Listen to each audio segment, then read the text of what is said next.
너희들은 참 복되다. 화평케 하는 자들아, 너희는 하나님의 아들이라 일컬음을 받을 거다. 우리 7번째 복입니다. 우리가 누려야 할 8복, 8가지 복. 갈릴리 호수 건너편 언덕 가버나움 지역에 지금도 영롱하게 세워진 팔복교회가 있습니다. 교회 이름이 팔복교회입니다. 팔복, 지상의 4가지 복, 하늘의 4가지 복. 온전한 복, 하늘의 신령한 복, 땅의 기름진 복. 이 복을 마음껏 누리시기를 주의 이름으로 축복합니다. 지난번부터 오늘 7주째 우리가 받은 복을, 우리가 누리는 복을 함께 나누고 있는데 기억나십니까? 벌써 다 잊어버리셨죠? 뭐 할까요? 심에온의 극마화의, 따라서 해볼까요? 심에온의 극마화의. 신대원 가기 않을 거면 외울 필요는 없겠지만 이렇게 심령이 가난한 자부터 쭉 하나님께서 말씀해 주셨습니다. 애통하는 자, 온유한 자, 의에 줄이고 목마른 자, 긍휼히 여기는 자, 마음이 청결한 자, 오늘 화평하게 하는 자, 그리고 다음 주 의를 위하여 박해를 받은 자. 화평하게 하는 자가 복이 있다. 우리 주님께서 뭐라고 말씀하시냐면 화평한 자가 복이 있다라고 하지 아니하고 화평하게 하는 자가 복이 있다, 이렇게 말씀을 하고 계십니다. 왜 이런 말씀을 하시냐면 이 지상에 평화가 없기 때문에, 화평이 없기 때문에, 누리지 못하기 때문에, 그래서 화평하게 하는 자가 복이 있다라고 말하죠. 화평하게 하는 자, 어떤 자인가요? 이 세상에 가만히 생각해 볼 때 어떤 자가 우리를 화평하게 할까요? 화평하게 하는 사람이 주변에 있습니까? 문제를 일으키지 않는 사람입니까? 화평하게 하는 자는 문제 없는 것처럼 태연하게 구는 사람이 화평하게 하는 자입니까? 문제와 갈등을 피하기 위해서 싸우지 않는 사람을 화평하게 하는 자라고 말합니까? 좌와 우의 중간쯤에 서서 어정쩡하게 서 있는, 겉으로 보기엔 늘 양보하는 것 같은데 그런 사람을 화평하게 하는 자라고 말합니까? 기회 있을 때마다 상대방의 요구를 들어주는 것처럼 보이는 것이 화평하게 하는 자입니까? 적극적으로 자기를 주장하지 아니하고 다른 사람 소리를 듣는 것처럼 보이는 그것이 화평하게 하는 걸까요? 그런 사람은 우리는 뭐라고 말하냐면 줏대가 없는 사람이라고 하죠. 유약한 사람이라고. 좋게 말해서 초연하다라고 하는 표현을 쓰지, 색깔이 분명해야지 좌냐 우냐, 얘냐 아니냐. 그렇기 때문에 화평하다라고 하는 말은 이 시대에 별로 인기가 없는 말입니다. 화평하게 하는 자는 별로 달갑지 않습니다. 차라리 화평을 희생하고 전쟁을 치러도 미국의 돈을 많이 끌어들이는 강한 대통령을 원하지, 우리는 유약한 대통령 원치 않지요. 화평은 유약하다는 의미로 많은 사람들이 오해하는 그런 단어잖아요. 그런데 우리 주님께서 화평하게 하는 자가 복이 있다라고 말씀하십니다. 온 인류의 역사가 전쟁으로 들끓고 있죠. 갈등과 분열, 투쟁의 역사지요. 평화 유지권이 왜 필요할까요? 전쟁이 없으니까? 평화를 유지하는 겁니까? 온통 갈등이기 때문에 강제로 힘 있는 나라에서 하얀색 옷을 입고 철모를 쓰고 와가지고 평화 유지를 해야지만 겨우 평화가 유지되는 것처럼 보이는 그런 시대를 우리가 살고 있잖아요. 평화 유지군이 웬 말입니까? 그런데 평화를 진짜로 그들이 유지해 주는 그런 군인입니까? 역사학자들이 인류의 역사를 쭉 되돌아보니까 25년 단위로 큰 전쟁이 있었습니다. 25년이라고 하면 자기 세대에 반드시 한 번 전쟁이 있다는 말입니다. 25년마다 큰 전쟁이 있었습니다. 작은 국지전이 아니라 아주 큰 전쟁이 25년마다 있었습니다. 한번 생각해 보십시오. 여러분의 생애에 얼마나 큰 전쟁이 있었는지. 6.25라고 하는 전쟁이 있었는데, 베트남 전쟁이 있었는데, 이라크 전쟁이 있었는데, 러시아와 우크라이나의 전쟁이 있는데, 이스라엘과 하마스의 전쟁이 있는데, 우리 시대에 겪는 전쟁이 지금 도대체 몇 개나 됩니까? 바로 우리나라에서 안 터졌을 뿐이지, 우리나라에서 터진 전쟁은 75년 전에 그렇게 전쟁이 터졌지만 이 세상 역사로 봤을 때 25년 단위로 큰 전쟁이 있었다는 거예요. 그런데 나라와 나라, 국가와 국가, 민족과 민족의 전쟁뿐만 아니라 심지어는 가장 치열하다라고 하는 종교 전쟁, 형제끼리의 전쟁, 우리는 다 겪었습니다. 요즘은 기업과 기업 간에도 전쟁이라고 합니다. 심지어는 교회 안에서도 전쟁이 있습니다. 교회 안에서도 전쟁입니다. 그래서 같이 예배드리다가 다음 주에 교회 갈라져 가지고 바로 길 건너에다가 교회를 세우는 그런 웃기지만 슬픈 그런 일들이 얼마나 많은데요. 뿐만이겠습니까? 가족은 어떻습니까? 요즘 여러분의 가정은 평안하십니까? 명절과 절기 때마다 반복되는 그 서운함 어떠십니까? 그건 다 차치하고라도 여러분의 마음은 평안하십니까? 여러분의 마음은 평안하신지요? 우리 다 안 좋은데 오늘은 옆에 있는 분하고 한번 인사 나눠보실까요? 안녕하세요 한번 해보세요. 안녕하세요. 마치 처음 만난 듯이 졸고 계신 분 옆에서 깨워주세요. 안녕하세요. 우리가 안녕하세요라고 하는 인사하기 전에 우리가 늘 했던 인사 기억나세요? 우리 안녕하세요라고 하는 인사는 최신 인사고 그 전에 밥 먹었나요? 식사하셨나요? 아니요. 진지 잡수셨어요. 우리 어른들한테 그렇게 인사했잖아요. 우리 한번 옆에 계신 분하고 또 인사 나눠보실래요? 진지 드셨어요? 갑자기 막 웃음이 나오잖아요. 그렇죠? 안녕하세요. 진지 드셨어요. 그런데 이 인사가 왜 나왔을까요? 오죽 밥을 못 먹었으면. 왜? 전쟁 때문에. 전쟁 때문에 하루 세 끼를 못 찾아 먹어서 그래서 진지 드셨어요. 밥 먹었어요. 이렇게 우리 반만년 역사인데 우리의 유전자에 새겨져 있는 거죠. 전쟁 때문에 늘 쫓겨다니다 보니까 이 끼니를 챙겨서 먹는 것이 복이다라고 하는 것을 알아서 그래서 진지 드셨어요. 안녕하세요라고 하는 말을 요즘 말로 한번 풀어볼까요? 제가 안녕하세요라고 하는 말은 간밤에 죽지 않고 살아서 만나서 다행입니다. 간밤에 뭐 하지 않고 죽지 않고 살아서 다행입니다 라는 뜻입니다. 안녕하세요라는 말이 그런 의미입니다. 간밤에 왜? 죽었으니까 많이. 전쟁으로 전염병으로 하도 많이 죽어나가니까 그래서 10명씩 낳습니다. 그래서 5명 건질라고. 그래서 우리 부모 세대 때는 10명씩 낳습니다. 왜? 전쟁으로, 기근으로, 전염병으로 죽어나가니까 그래서 많이 낳죠. 그래서 영아 사망률이 200% 막. 지금은 영아 사망률이 현저하게 낮아지면서 유아 세례도 줘야 하나? 유아 세례를 왜 줘야 되나? 1년도 못 사는 시대에 아이가 예수 믿는 집안에서 태어났는데 세상 떠나는 것이 안타까워서 유아 세례를 줬는데 이제는 1살 전에 죽는 아이가 거의 없는데 왜 유아 세례를 베풀어야 되느냐 해가지고 어린이 세례를 주자. 그렇게 말이 나왔잖아요. 그런 것처럼 우리는 전쟁 가운데 살고 있죠. 주님은 말씀하십니다. 그렇다면 화평하게 하는 자가 도대체 뭘 어떻게 하는 게 화평하게 하는 거냐? 나라와 나라의 전쟁을 막는 것이 화평하게 하는 거냐? 화평하게 한다라고 하는 말을 이게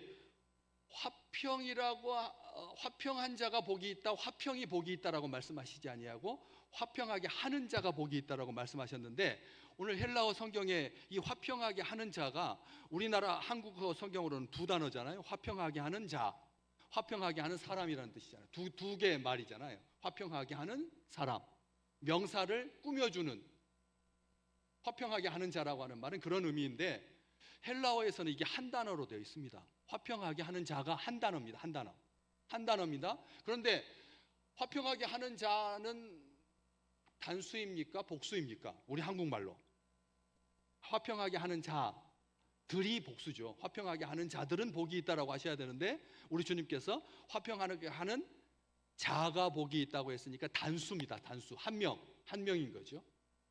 그런데 헬라어 성경에는 이 한 단어인데 복수 형태로 되어 있습니다. 그러니까 우리가 이 한글 성경 번역이 굉장히 중요하다라고 하는 것을 알 수가 있어요.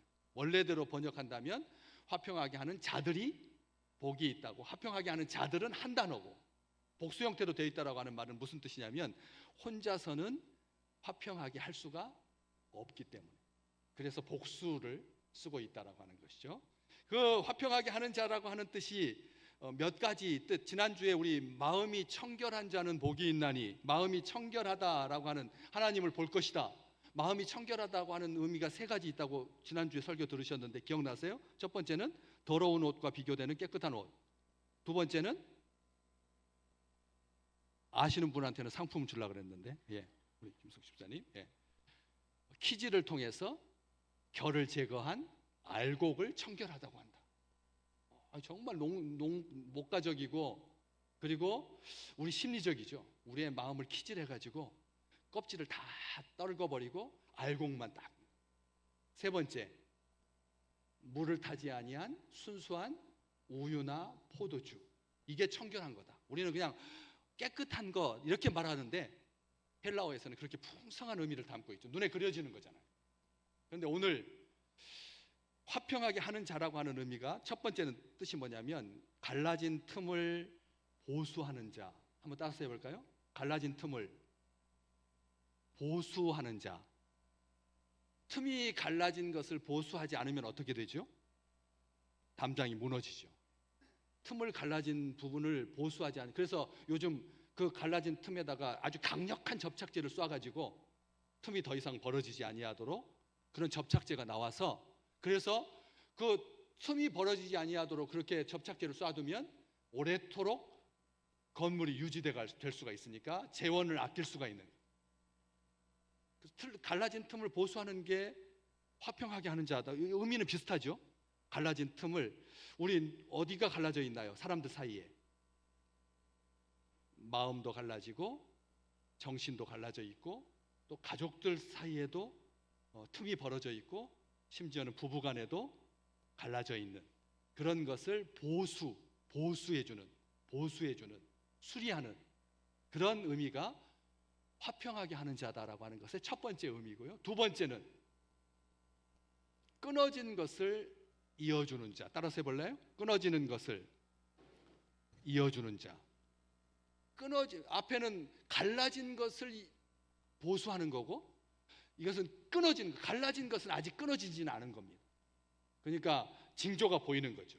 가만히 두면 점점 벌어져서 나중에 건물이 무너지게 되는 것이 갈라지는 거고, 지금 당장은 안 무너진 건데 끊어진 것을 이어주는 것이 화평케 하는 겁니다. 완전히 딱 떨어져 있는, 갈라져 있는, 끊어진. 온 세상에 북한과 남한이 어떻게 돼 있나요? 갈라진 것이 아니라 이제 다른 나라가 되었습니다. 김정은이 작년에 선언했죠. 대한민국은 우리하고 다른 나라다. 우리가 같은 나라가 아니다. 말만 같이 쓸 뿐이지 너희하고 우리는 나라가 아예 다르다. 이렇게 선언했어요. 완전히 끊어진 거지. 갈라진 거지.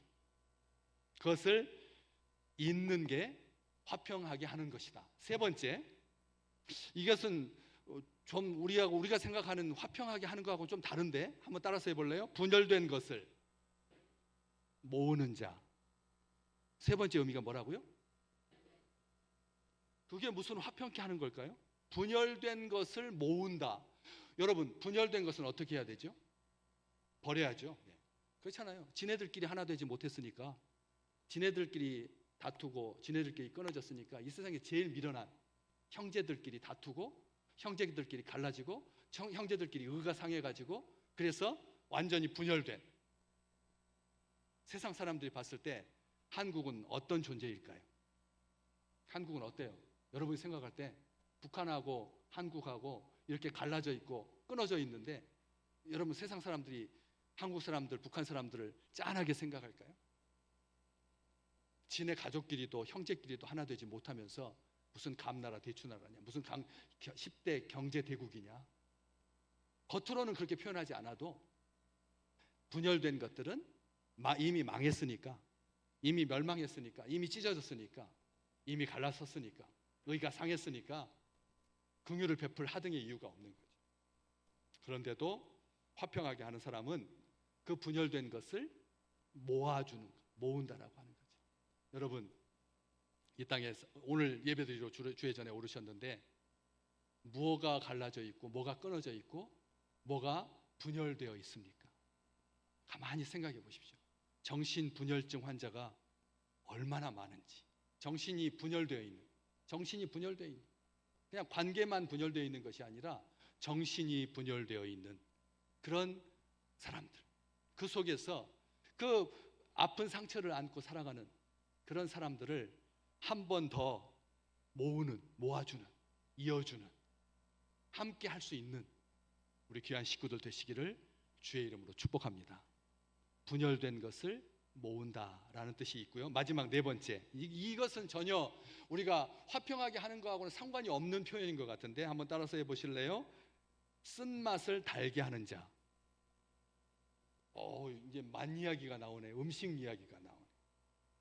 화평하게 하는 거하고 음식 이야기하고 어떻게 같을 수가 있을까요? 어떻게 같은 연결선이 뭐가 있을까요? 그런데 마지막 의미가 헬라어에서 화평케 하는다라고 하는 이 한 단어, 우리 주님께서 복수 형태를 쓰고 계시는데 얼마나 다양한 사람들이 애쓰고 노력해야지만 겨우 화평을 이룰 수가 있다라고 하는 어떤 가능성을 우리가 보게 하시는 건데, 이 쓴맛을 달게 한다라고 하는 이 표현, 이게 화평하게 한다는 거죠.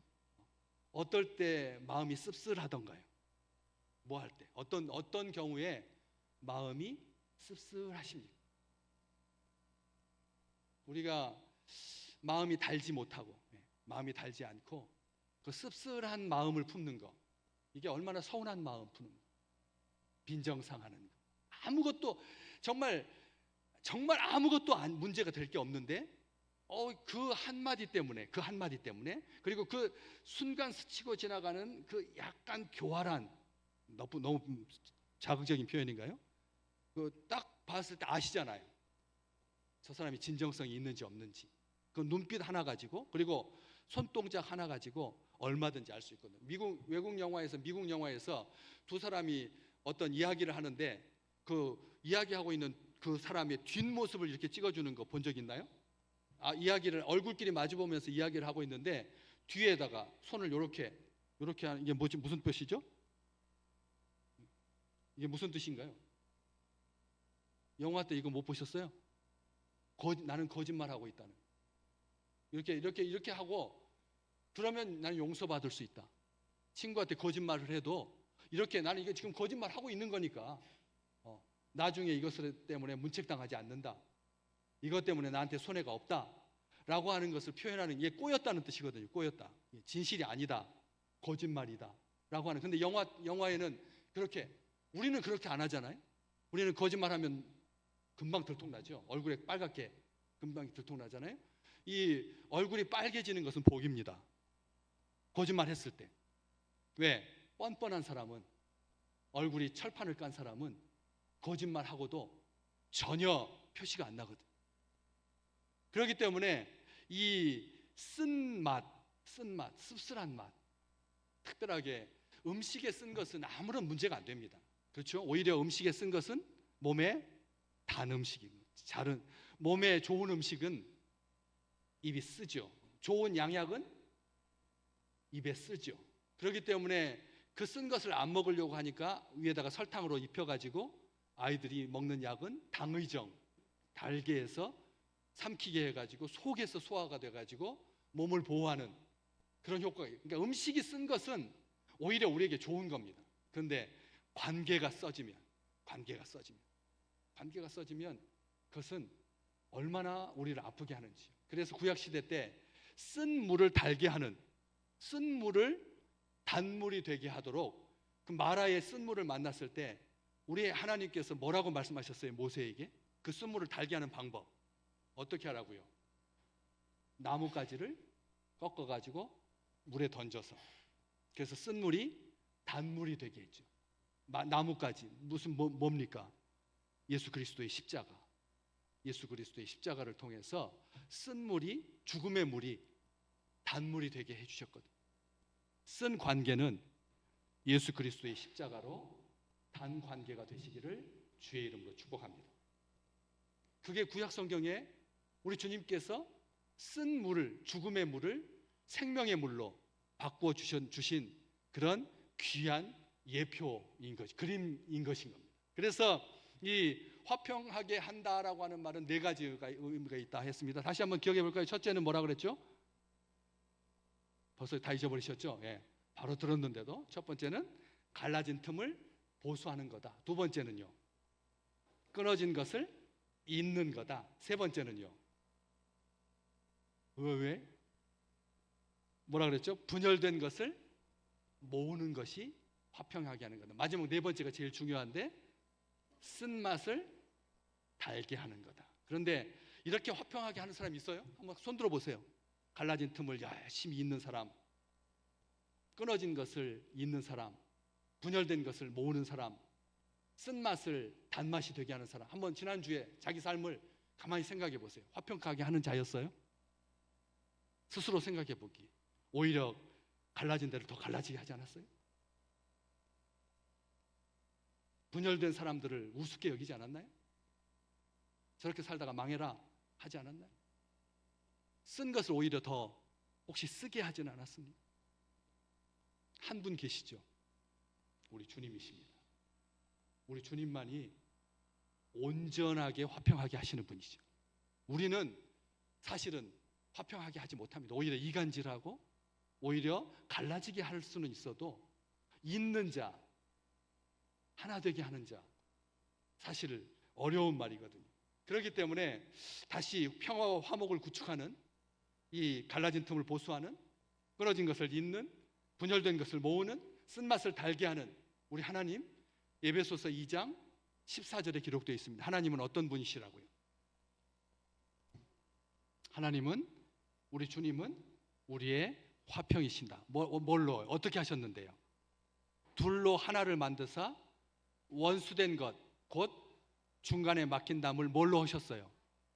자기 육체로 하셨거든요. 자기 육체로 갈라진 것을 허시는 우리 주님. 그래서 그분은 우리의 화평이고 화평을 이루시는 분이라는 거죠. 이 말씀만 있는 것이 아니죠. 골로새서 1장 19절에 아예 하나님은 어떤 분이신지 잘 기억하고 있습니다.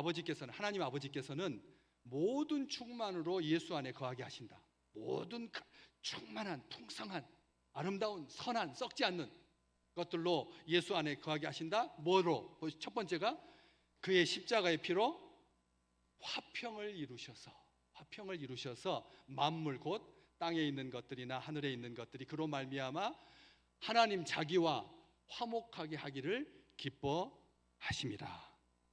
그래서 우리 주님을 통해서 우리 주님께서 만물과 하나님을 화평하게 하셨다. 그래서 우리 주님 안에서는 그 풍성함이, 충만함이 그 십자가에서 흘러 넘친다. 우리 주님의 보혈을 의지하는 자마다 갈라진 틈이 메워진다. 우리 주님, 그래서 아버지 하나님께서 모든 충만으로 예수 안에 거하게 하셨다. 그의 십자가에, 한번 자막을 잠깐 띄워놓으실래요? 거기 보시면, 근데 그의 십자가의 피로 화평을 이루사, 우리는 다 알고 있죠. 예수님께서 자기의 십자가를 통해서 화평을 이루셨다. 십자가의 피로 화평을 이루셨다라고 하는 건데, 이 전체 한 문단에서 주어가 뭐죠? 제일 주어가 되는 핵심 단어가 뭐죠? 맨 첫 줄에 있는 하나님 아버지께서, 하나님 아버지가 주어거든요. 하나님 아버지께서 모든 충만으로 아들 예수 안에 거하게 하셨다. 그렇다면 여기 그의 십자가의 피로 화평을 이룬다라고 했을 때 그는 누굴까요? 다 우리는 예수님인 줄 알아요. 그런데 가만히 생각을 또 다시 한번 가만히 더 깊이 생각해 보세요. 그의 십자가의 피로라고 하는 말은 주어가 예수 하나님이신데, 그러면 그의 십자가의 피로는 뭐가 될까요? 하나님의 피로, 자기의 피인 거죠. 그렇기 때문에 십자가에서 피 흘리신 분, 우리 주님은 하나님이신 거예요. 여기 그라고 하는 말이 무조건 예수만 한정하지 않는다는 거예요. 위에 주어가 아버지시니까 하나님 아버지가 자기 피로 화평을 이루셔서 만물, 땅에 있는 것, 하늘에 있는 것들이 우리 주님으로 말미암아, 하나님으로 말미암아 자기와 화목하게 하셨다. 이 말씀인 거예요. 정확한 의미는 바로 그런 거라는 거예요. 예수님으로만 한정할 수가 없다라고 하는 것이죠. 그래서 이 땅에 화평을 주시는, 화평하게 하시는, 화평을 이루시는 분은 우리 주 예수 그리스도이시고 하나님이시라고 하는 거죠. 그런 하나님을 사랑하는 주의 백성들에게 오늘 약속을 주시는 거죠. 하나님의 아들이라 일컬음을 받을 거다.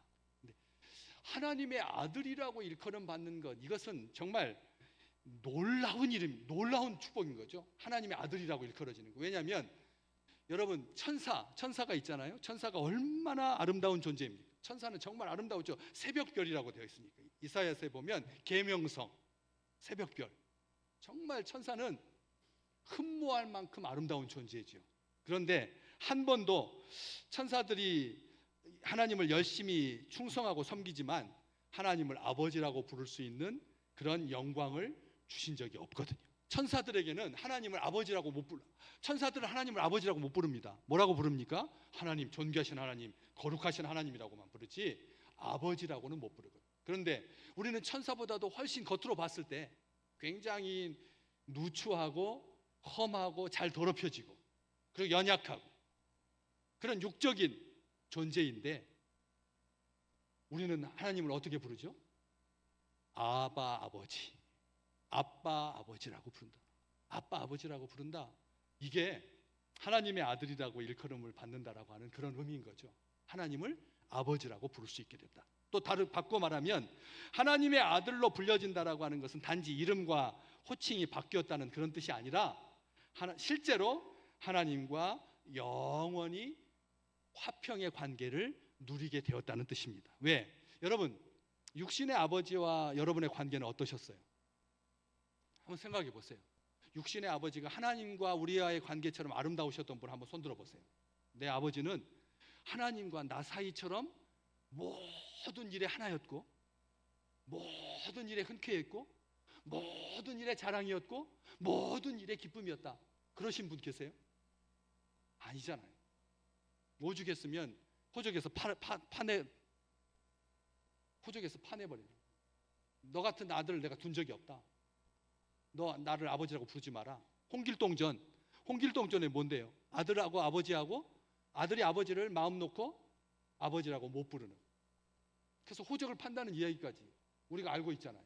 그런 것처럼 이 세상의 아버지와 자녀의 관계는 때로는 갈등하고 때로는 고민하고 때로는 밉고 때로는 증오하고 그러다가 화해하고 이런 것들을 반복할 수밖에 없는 연약한 관계잖아요. 그런데 하나님과 우리의 관계는 한 번도 화평의 관계를 벗어나서 갈등하고 고민하고 내가 구원받았나, 내가 하나님의 자녀인가 의심하게 하는 것은 악한 영이지 하나님은 한 번도 우리를 잊은 적이 없고, 그래서 스바냐 3장에 있는 말씀처럼 우리의 이름을 손바닥에 새기고 날마다 즐겁게 부르시는 그런 화목한 관계를 날마다 누리시기를 주의 이름으로 축복합니다. 하나님의 아들이라고 하는 이 말은 바로 그런 것이고, 더 나아가서 그리스도와 함께한 상속자로 아버지의 유업을 온전하게 누릴 수 있는 그런 특권을 의미하는 말이 하나님의 아들이라 일컬음을 받는다라고 하는 것이죠. 로마의 왕들은 자기가 신의 아들이라고 자부했습니다. 그리고 주장했습니다. 가이사 아구스도 그 시저, 그 일대 황제, 일대 왕이었던 시저는 자기 비문에다가 신의 아들이라고 그렇게 쓰라고 명령했습니다. 신의 아들입니다, 진짜로. 자기 아내는 신의 딸이고 그렇게 주장했죠. 그의 맘먹는 권력을 휘두르면서 특권을 누리려고 했습니다. 나는 신의 아들이기 때문에 아무도 나를 대적하지 마라, 아무도 나를 배반하지 마라, 그렇게 강요했죠. 존경과 칭송을 강요했습니다. 거부하는 자들은 무력으로 잔인하게 죽였습니다. 하지만 진짜 그들이 하나님의 아들이라 일컬음을 받았나요? 근데 우리는 어떠십니까? 주님께서 말씀해 주십니다. 화평하게 하는 자들아, 너희는 참 복되다. 너희는 하나님의 아들로, 하나님의 자녀로 불려질 것이기. 세상에는 두 종류의 사람이 있습니다. 그가 있으면 언제나 갈등과 다툼이 생기는 사람. 한번 자기 자신을 가만히 비추어 보십시오. 비교하고 험담하고 거칠어지고 소리가 높아지고 결국은 큰 싸움으로 번지고 마는 사람. 유머 감각도 있고 돈도 잘 쓰는데 밥도 잘 사는데 그의 곁에는 사람들로 많이 붐비기는 하는데 진정한 친구가 없는, 자기 자신도 평화롭지 못하고 다른 사람들 사이에서도 평화를 이루지 못하는, 한마디로 말하면 사랑이 없는, 화평이 없는 사람 아닌가. 반대로 그와 같이 있으면 부드러워지고 화기애애해지고 마음이 따뜻해지는, 우리 옆에 계신 같은 여성은 여성끼리 남성은 남성끼리 손을 한번 잠깐 잡아보실래요? 어때요? 이분이 그런 분인가요? 손이 어때요? 지금 만져보니까 따뜻해요? 마음도 따뜻하시기를 주의 이름으로 축복합니다. 냉랭한 도마뱀 같은 사람 이 아니라 찬 피가 돌아서, 그래서 나이가 들어가지고 혈관이 막혀가지고 그래서 팔다리가 저린 그런 인생이 아니라 곁에 있으면 항상 따뜻한, 가까이 갈수록 향기가 나는, 속까지 시원해지는, 그리고 서로 눈을 보면서 이야기할 수 있는, 서로 눈을 보면서 이야기할 수 있는, 시간이 그와 같이 있으면 얼마나 잘 가는지, 그래서 아쉽기만 함, 만나고 싶은. 왜 그럴까요? 그는 화평하게 하는 자, 하나님의 자녀이기 때문인 거죠. 우리 시를 몇 개나 외우고 계세요? 시. 김소월의 시를 외우고 계십니까? 김소월의 시 한번 잠깐 외워볼까요? 나보기가 역겨워 가실 때에는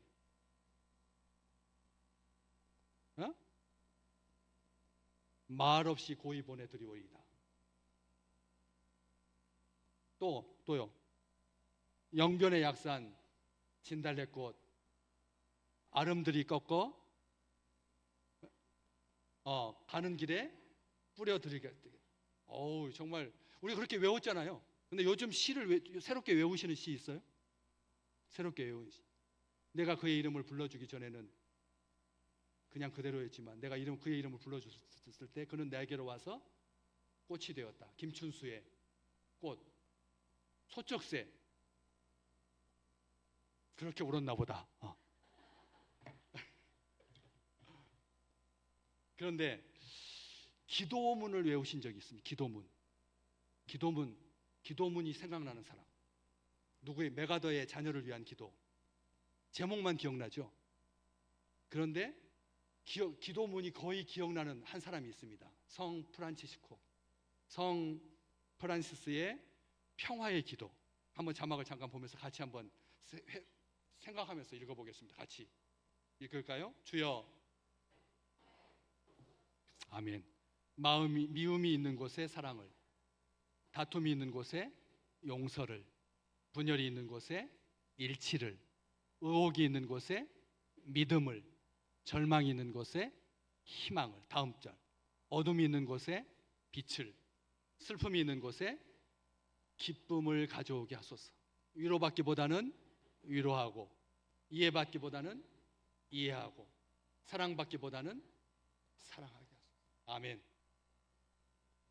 기도문 어때요? 익숙하죠? 들어보셨죠? 시는 우리가 외웁니다. 그런데 기도가 외워지는 사람, 부자 아버지 밑에 태어나가지고 사업 잘했던 사업가입니다. 그런데 군대 입대해가지고 전쟁이 터져서 군대 입대했는데 포로가 되어가지고 1년 동안 혹독한 고문을 당합니다. 그러면서 마음에 내가 이제 전쟁이 끝나고 살아갈 수 있을까? 이 감옥에서 나갈 수가 있을까?